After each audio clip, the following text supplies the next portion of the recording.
नेताजी के नाम से मशहूर उत्तर प्रदेश के मुख्यमंत्री रह चुके और देश के रक्षा मंत्री भी रह चुके, समाजवादी आंदोलन के एक बड़े अध्याय का, पूरे आंदोलन में एक बड़े अध्याय का आज पटाक्षेप हुआ और ये बहुत दुख की घड़ी है। इसलिए सबसे पहले मैं माननीय मुलायम सिंह यादव जी की स्मृतियों को नमन करते हुए उन्हें याद करने की कोशिश कर रहा हूँ। और आज सबसे दुखद यह बात होगी कि एक पीढ़ी जिसने सबसे ज़्यादा जो आज़ाद भारत में संघर्ष शुरू किया और आज़ाद भारत के राजनीति को, समाज को सबसे ज़्यादा प्रभावित किया, उन कई नामों में से एक नाम आज हमारे बीच से रुखसत कर गए।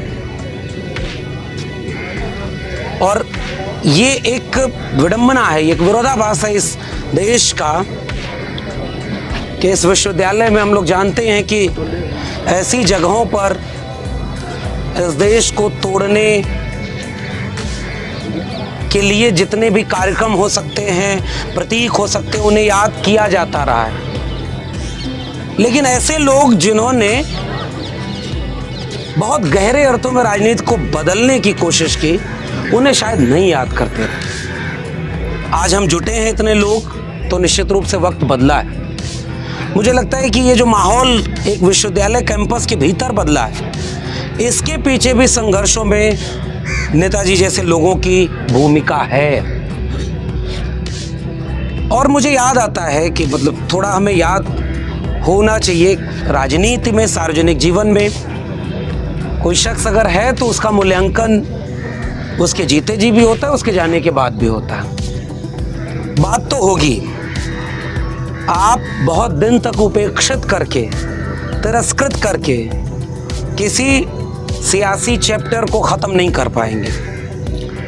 बातें हुई भी दिल्ली और बौद्धिक जगत में इस देश के, लेकिन वे बातें एक तरफा और पूर्वाग्रह से ग्रसित रही। नेताजी को कभी इस रूप में बड़ा नेता इस देश में क्या कबूल किया गया कि किसान परिवार में पैदा होने वाला एक व्यक्ति जिसके घर में ढंग से साइकिल पर चलने के लिए भी मौका नहीं, और वहां से संघर्ष करते हुए, और लोग कहते हैं कि विचारधारा से जुड़ाव क्या है। मुझे याद आता है भारत आज़ाद हुआ तो बहुत तरह के दृश्य थे, बहुत सारे लोग उसका विरोध भी कर रहे थे कि आज़ाद ना हो, फिर भी आज़ाद हुआ। उसके बाद समाजवादी पृष्ठभूमि के डॉक्टर राम मनोहर लोहिया चंद वर्षों के बाद ही उस सरकार के खिलाफ आंदोलन करते हैं जिस सरकार के संगठन से उनका भी रिश्ता रहा है, और नहर रेट आंदोलन चलता है। और मुलायम सिंह जी बहुत कम उम्र में उस आंदोलन में भाग लेते हुए जेल चले जाते हैं, 15 से 17 साल की उम्र के बीच में। और उस समय वो पहली घटना जो एक गरीब परिवार का व्यक्ति जो अपनी वैचारिक जड़ को महसूस करते हुए उस आंदोलन से जुड़ता है। मैं समाजवाद को एक आंदोलन के रूप में देखने की कोशिश कर रहा हूँ। और उसके बाद का पूरी जीवन यात्रा संघर्षों भरी रही। एक वाकया अब तो बहुश्रुत है कि दयाराम स्वरूप विद्रोही कवि थे, उनकी कविता का पाठ हो रहा था उनके अपने पैतृक जिले में, और उस कविता का शीर्षक था दिल्ली की गद्दी सावधान। और कवि वो कविता पाठ कर रहा था और उसी समय एक दरोगा वो उसे रोकने के लिए पहले नीचे से मना करते हैं, आके माइक बंद कर देता। तो नेताजी जो पहलवानी का शौक रखते थे वो उसे उठाकर उसी मंच पर पटक देते हैं। और हुआ ये कि इन सारी घटनाओं को इस रूप में दर्ज किया गया। बहुत सारे बड़े बड़े पत्रकारों ने भी इस घटना को बहुत हास्यास्पद ढंग से पेश किया। जैसे लालू प्रसाद यादव सबसे बड़े इस रूप में याद किए गए कि वो चुटकुले सुनाते हों गोया। मुलायम सिंह यादव जिस कविता की, और पूरा किस्सा नहीं सुनाया जाता, जिस कविता को सुनाने के लिए ये काम करते हैं वो उस दौर के हुक्मरां के खिलाफ थी, इसलिए शासन प्रशासन का हुक्म था कि ये न सुनाई जाए। उसको रोकने के लिए जब वो आए तो उसको रोका। एक लंबी फहरिस्त है, चाहे वो चौधरी चरण सिंह के साथ उनके लोक दल पार्टी के साथ उनका रिश्ता रहा हो, जनता पार्टी के साथ रहा हो, इमरजेंसी में जेल जाना रहा हो, एक समाजवादी पृष्ठभूमि का संघर्ष उनके साथ लगातार रहा। और जब 1980 के बाद पूरा भारतीय समाज तो ढंग से रीसेटल होना शुरू हुआ था, उसके पहले तो बहुत खराब तरीके से सेटल था। उस दौर में सबसे महत्वपूर्ण प्रश्न बन करके जाति का प्रश्न, लैंगिक विमर्श का प्रश्न सामने आने लगा। और उस समय इस देश में 90 तक आर्थिक नीतियां भी आने लगी और उसके बाद एक खास किस्म से सांप्रदायिकता का उफान बाकायदे सुनियोजित ढंग से पूरे देश के सामने एक चुनौती बनकर खड़ा होता है। उससे लड़ने का काम सीधे और यूं ही नहीं लड़ने का काम कि हम आपके राजनीतिक विरोधी हैं तो हम आपका विरोध करेंगे।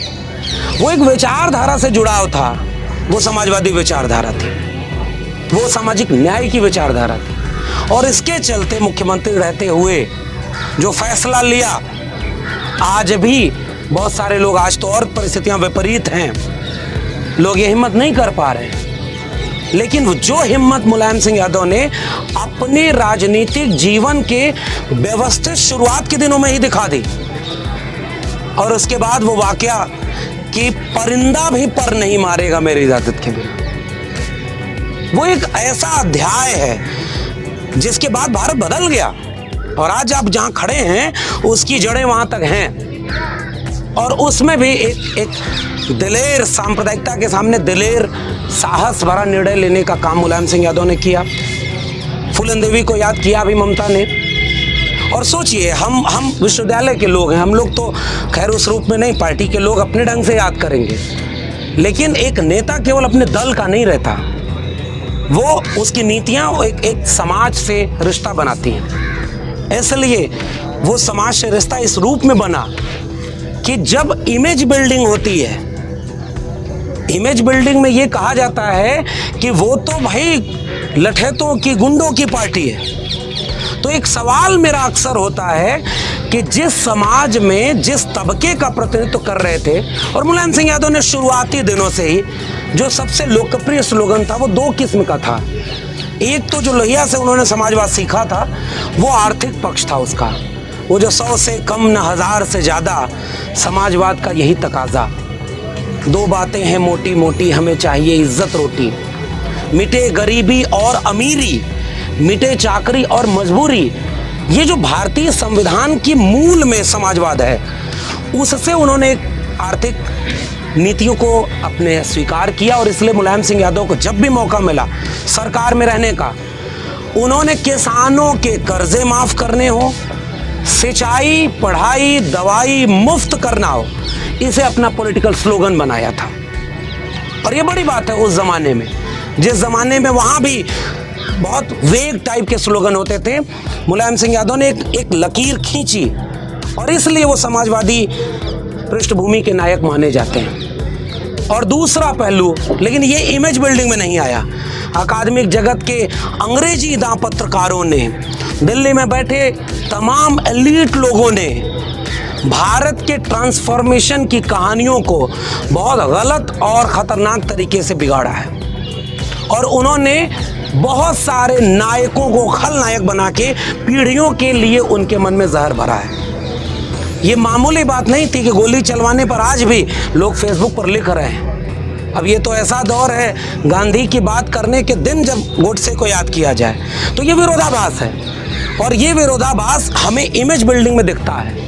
मुलायम सिंह यादव की छवि के साथ यही काम किया गया जब उन्होंने फूलन देवी को संसद में भेजा। और फूलन देवी को संसद में भेजने के लिए कहा गया कि अब डकैत और गुंडे भारत की संसद में बैठेंगे। गोया उसके पहले इस देश के सबसे ईमानदार लोग उस संसद में थे।